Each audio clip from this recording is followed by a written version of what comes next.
Today's idea takes another step toward quick salvation, and a giant stride it is indeed.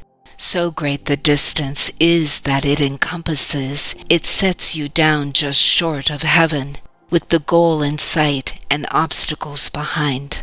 Your foot has reached the lawns that welcome you to heaven's gate, the quiet place of peace where you await with certainty the final step of God.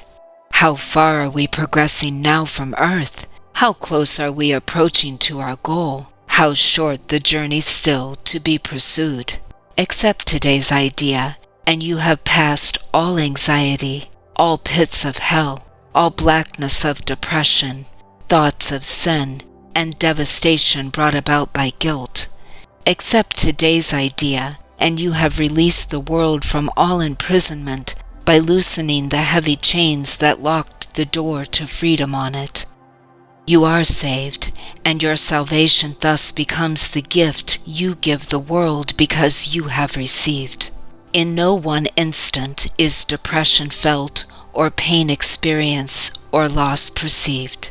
In no one instant sorrow can be set upon a throne and worshipped faithfully. In no one instant can one even die. And so each instant given unto God in passing, with the next one given him already, is a time of your release from sadness, pain, and even death itself. God holds your future as he holds your past and present. They are one to him, and so they should be one to you. Yet in this world the temporal progression still seems real, and so you are not asked to understand the lack of sequence really found in time. You are but asked to let the future go and place it in God's hands, and you will see by your experience that you have laid the past and present in his hands as well, because the past will punish you no more, and future dread will now be meaningless. Release the future, for the past is gone, and what is present, freed from its bequest of grief and misery, of pain and loss, becomes the instant in which time escapes the bondage of illusions, where it runs its pitiless, inevitable course. Then is each instant, which was slave to time, transformed into a holy instant, when the light that was kept hidden in God's Son is freed to bless the world. Now is he free, and all his glory shines upon a world made free with him to share his holiness. If you can see the lesson for today as the deliverance it really is, you will not hesitate to give as much consistent effort as you can to make it be part of you, as it becomes a thought which rules your mind, a habit in your problem-solving repertoire, a way of quick reaction to temptation. You extend your learning to the world, and as you learn to see salvation in all things, so will the world perceive that it is saved.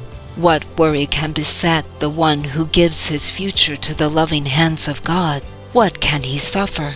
What can cause him pain or bring experience of loss to him? What can he fear?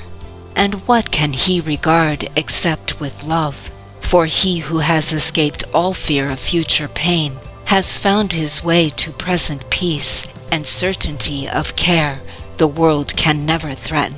He is sure that his perception may be faulty, but will never lack correction. He is free to choose again when he has been deceived, to change his mind when he has made mistakes.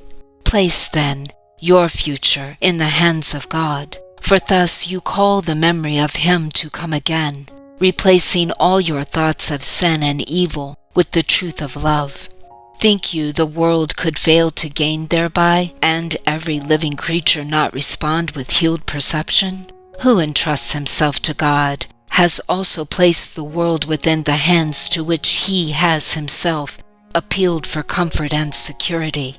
He lays aside the sick illusions of the world along with his, and offers peace to both. Now are we saved indeed, for in God's hands we rest untroubled, sure that only good can come to us. If we forget, we will be gently reassured.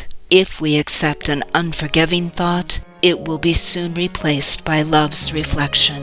And if we are tempted to attack, we will appeal to Him who guards our rest to make the choice for us that leaves temptation far behind. No longer is the world our enemy, for we have chosen that we be its friends.